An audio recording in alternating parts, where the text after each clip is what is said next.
সূরা মুলুকের মধ্যে আল্লাহ বলেন, যখন মানুষকে জাহান্নামের মধ্যে নিক্ষেপ করা হবে, তখন সমস্ত ফেরেশতারা নিক্ষেপ করার আগে তাকে জিজ্ঞেস করবে, এই যে তোমাকে এখন জাহান্নামে নিক্ষেপ করা হইতেছে কেন? তো আমি অপরাধ করছি এই জন্য। আরে তুমি জানো তুমি অপরাধ করছো, এই জন্য তোমাকে জাহান্নামে নিক্ষেপ করা হইতেছে। দুনিয়ার মধ্যে কি তোমাকে কেউ বলে নাই? সূরা মুলুকের তাবারাকাল্লাযী সূরা আমরা বলি, এই সূরার মধ্যে বলতেছে যখন নিক্ষেপ করা হবে এর আগে সবাইকে জিজ্ঞেস করা হবে, আরে তুমি কি জাহান্নামে যাইতেছো? তুমি জানো কেন জাহান্নামে যাইতেছো? তো জানি, তো দুনিয়ার মধ্যে আমি অপরাধ করছি।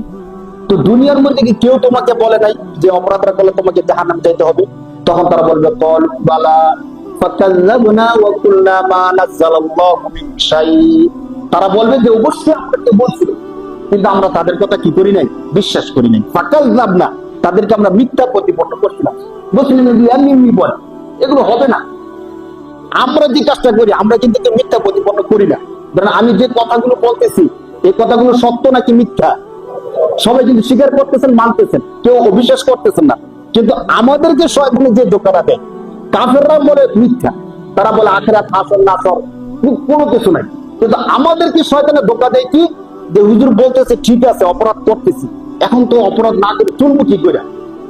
হুজুরের কথা শুনে যদি ঠিক এই মুহূর্তে তুমি শুধু কারবার ছেড়ে দাও, তাহলে তুমি যে ফ্ল্যাটে আছো এই ফ্ল্যাটে থাকতে পারবা? তুমি কি ভাড়া দিয়া সমাজের মধ্যে যেই সুন্দর করে তুমি লাইফস্টাইল চালাইতেছো, এভাবে কি তুমি চলতে পারবা? তখন তোমার খানা দানার সমস্যা হয়ে যাবে, চলাফেরার সমস্যা হয়ে যাবে, তুমি নিচে নামিয়ে আসতে হবে। এভাবে কি চলা সম্ভব? তুমি এক কাজ করো, চালায় যাও। এই শেষ সময় আইসা আল্লাহর কাছে তওবা করি। হুজুর তো বলছে আমরা বুঝছি জিনিসগুলো অপরাধ, সমস্যা নেই, এগুলো করতেছি, অপরাধরা করতেছি, একটা সময় গিয়ে তওবা করি। শয়তান কিন্তু আমাদেরকে এই কথাটা বলে, এই কথা বলে বলে বলে বলে আমাদের সময়কে দীর্ঘায়িত করতে থাকে। যেখানে আল্লাহ তাআলা বলছেন যে বান্দা, এই শয়তান তোমাদের আদি পিতা আদমকে ধোঁকা দিয়ে পদস্খলন করাইছিল, এই ঘটনা তোমাদের সামনে আমি এই জন্য তুলে ধরছি যাতে করে এই শয়তানে তোমাদেরকে ধোঁকা দিতে না পারে। ঠিক কিনা বলেন? আমাদের আদি পিতাকে শয়তান ধোঁকা দিছে কিনা? শয়তান আমাদের আদি পিতাকে বলছে যে আপনি যদি চিরস্থায়ী জান্নাতে থাকতে চান আপনাকে গন্ধম ফল খাইতে হবে। তো আদম আলাইহিস সালাম বলছে আল্লাহ তো আমাকে না করতে খাইতে। কোরআন শরীফের 8 নম্বর পারার 11 নম্বর পৃষ্ঠা একদম স্পষ্ট করে আসছে, পুরো পৃষ্ঠা শুধু এই কথাই। তো আদম আলাইহিস সালাম বলতেছে আমাকে তো আল্লাহ তাআলা না করতে গন্ধম খাইতে। তখন শয়তান বলছে আরে কেন না করছে এটা তো বুঝেন। আল্লাহ চাইতেছে আপনাকে দুনিয়ার মধ্যে পাঠিয়ে দিতে। আপনি যদি গন্ধম না খান তাহলে আপনাকে আল্লাহ দুনিয়া পাঠিয়ে দিবে। আপনি যদি জান্নাতে থাকতে চান চিরস্থায়ী ভাবে তাহলে আপনাকে গন্ধম খাইতে হবে। তো তিনি চিন্তা করছে আমি তো দুনিয়া যাইতে চাই না, দুনিয়া অনেক কষ্ট, এই সেই তিনি শুনছেন, তো আমি দুনিয়া যাইতে চাই না, জান্নাতেই থাকতে চাই। তখন তিনি শয়তানের ধোঁকায় ওই গন্ধম খাইছিলেন। আপনার কোরআন শরীফের 8 নম্বর পারার 11 নম্বর পৃষ্ঠার তর্জমা তুমি দেখে সময় কম। তো এই শয়তান খাওয়ার পরে কি কি হয়েছে আল্লাহ বলার পরে পরের পৃষ্ঠার আয়াতের মধ্যে বলতেছেন ইয়া বানি আদম, হে বানি আদম, অর্থাৎ হে আদমের সন্তানেরা, তোমরা তো দেখছো তোমাদের বাবাকে শয়তান কিভাবে ধোঁকা দিছে, তোমাদেরকেও কিন্তু এগুলো বইলে বইলে ধোঁকা দিবে। যে আমি তো বিশ্বাস করছি হুজুরের কথা, যারা কাফের তারা জাহান্নামী, কিন্তু আমি তো বিশ্বাস করি, তাহলে আমি এক সময় না এক সময় অপরাধ ছেড়ে দিব, এক সময় ভালো হয়ে যাবো। তোমরা বুঝো শয়তান কিন্তু তোমাদেরকে ধোঁকা দিতে দিতে দিতে দিতে জাহান্নাম পর্যন্ত নিয়ে যাবে বলেন নাউজুবিল্লাহ। তখন আসরের ময়দানে আল্লাহ বলবেন যে তোমাদেরকে আমি বলি নাই যে তোমরা শয়তানের কথা শুনো না? বলার পরও কেন শুনছো? আজকে আপনাদেরকে গুরুত্বপূর্ণ আর কিছু কথা বলার ছিল, সময় সংক্ষিপ্ততার কারণে বিস্তারিত হয়তো বলতে পারবো না। আমরা আগের সপ্তাহে বিবাহের কিছু বিষয় নিয়ে আলোচনা করছিলাম, গুরুত্বপূর্ণ কিছু বিষয় আমাদের রয়ে গেছিল বলতে পারি। যখন বিবাহের কাজগুলো আমরা করি, আপনাদেরকে বলি গুনাহের কিছু চরম মাত্রা এমন হয় আমাদের এলাকার মধ্যে বেশি প্রচলনের কারণে, যখন বিবাহের একদম কাছাকাছি চলে যায়, এখন কবুল বলানোর সময়, তখন একজন আলেম দিয়ে আমরা বিবাহটা করাই। তো অনেক মানুষ জানে, অনেক মানুষ জানে না। তখন কি করে, প্রথম কিন্তু কবুলটা আনতে হয় মেয়ে থেকে। কার থেকে ভাই?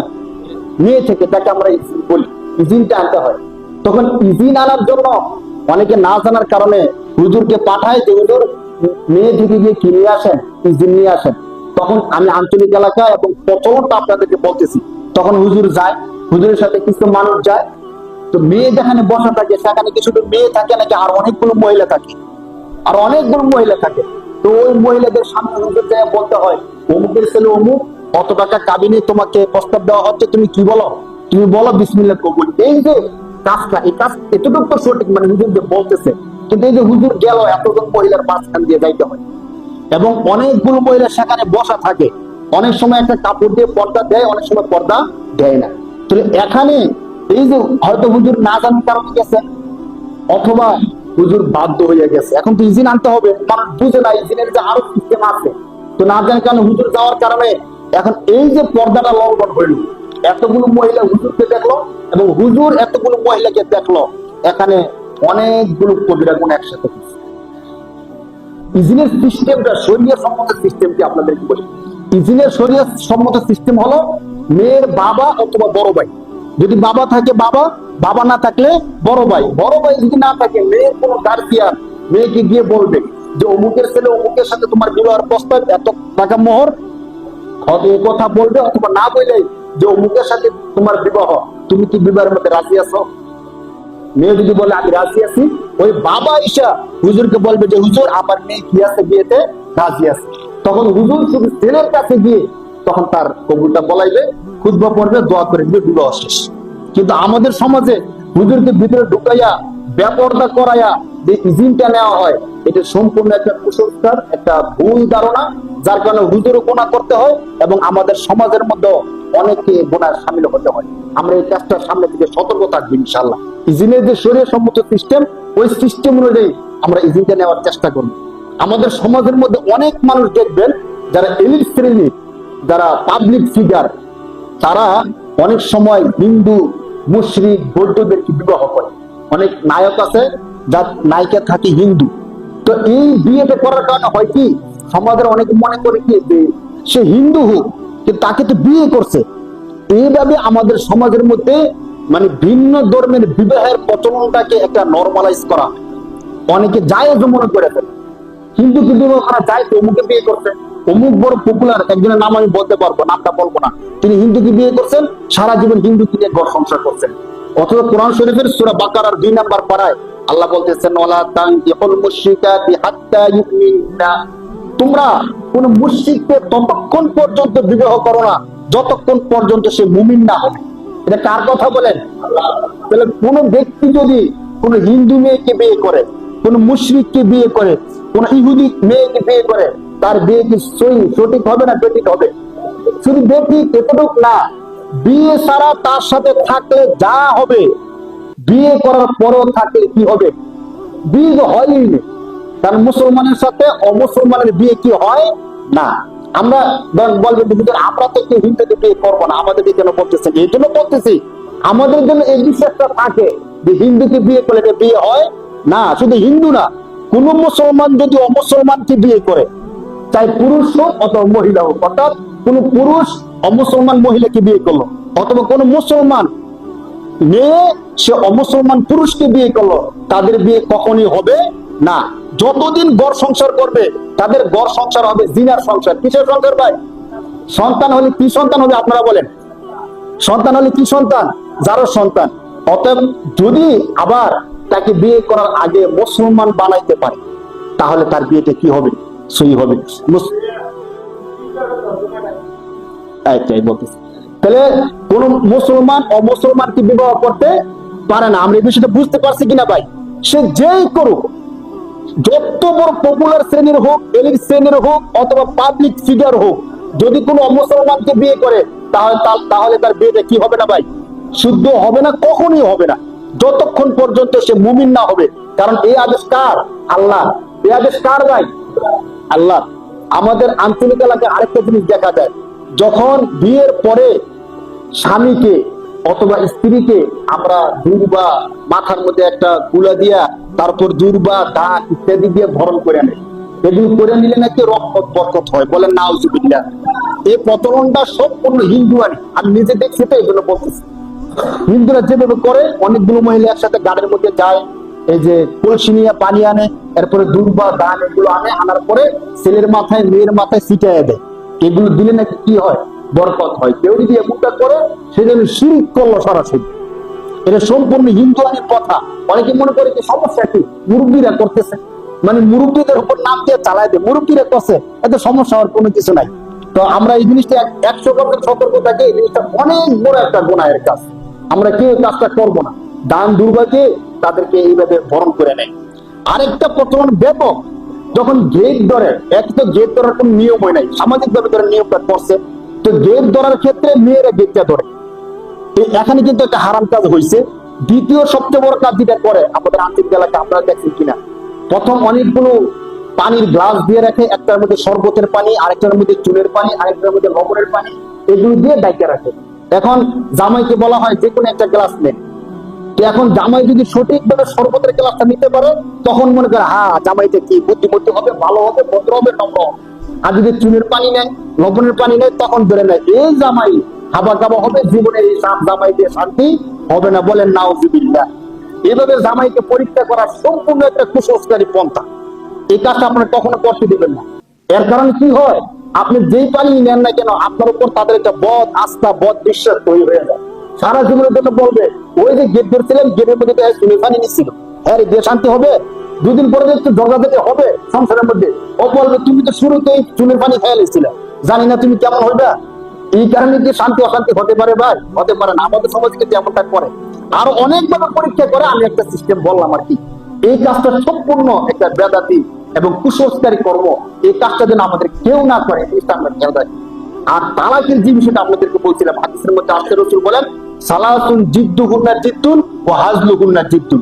তিনটা বিষয় এমন আছে, ওই বিষয়গুলো মানুষ ইচ্ছে করে করুক, অনিচ্ছে ভাবে করুক, হাসতে হাসতে করুক, কাঁদতে কাঁদতে করুক, প্রয়োগ হয়ে যায়। এর মধ্যে একটা হলো তালাক, আরেকটা হলো নিকাহ, অর্থাৎ বিবাহের যে কবুলটা, কবুলটা হাসতে হাসতে বলুক কবুল হয়ে যাবে, কাঁদতে কাঁদতে বললো কবুল হয়ে যায়। তালাক হাসতে হাসতে বলুক, কাঁদতে কাঁদতে বলুক, তালাক হয়ে যায়। এটা এখন আর নাই। অর্থাৎ আজাদ করে দেওয়া, স্বাধীন করা, গোলামকে আজাদ করে দেওয়া। কেউ যদি হাসতে হাসতে বলে তোমাকে আজাদ করে দিচ্ছে, আজাদ হয়ে যায়।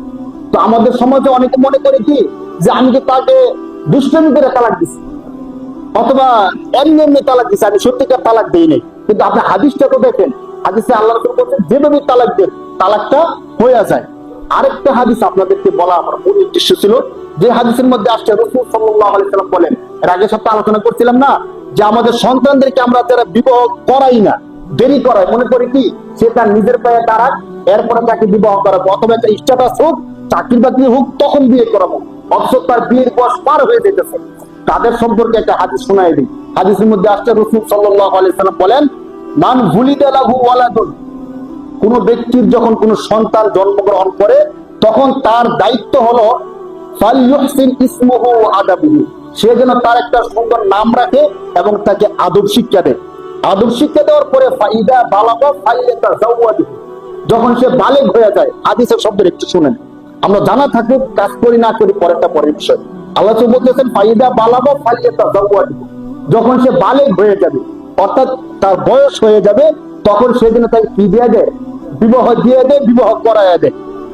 এখন ফাইন বালাগা ওয়ালাম ইয়াতাযাওয়াজহু, যদি কারো সন্তান বালেগ হইল, বিবাহের উপযুক্ত হয়েছে, কিন্তু তাকে কি করাইতেছে না, বিবাহ করাইতেছে না, তার কি হবে? আল্লাহ রাসূল বলেন ফাআসাবা ইসমান, বিবাহ না করানোর কারণে ওই সন্তান কোনো গুনাহের মধ্যে লিপ্ত হয়ে গেছে, যে কোনো গুনাহের মধ্যে লিপ্ত হয়েছে।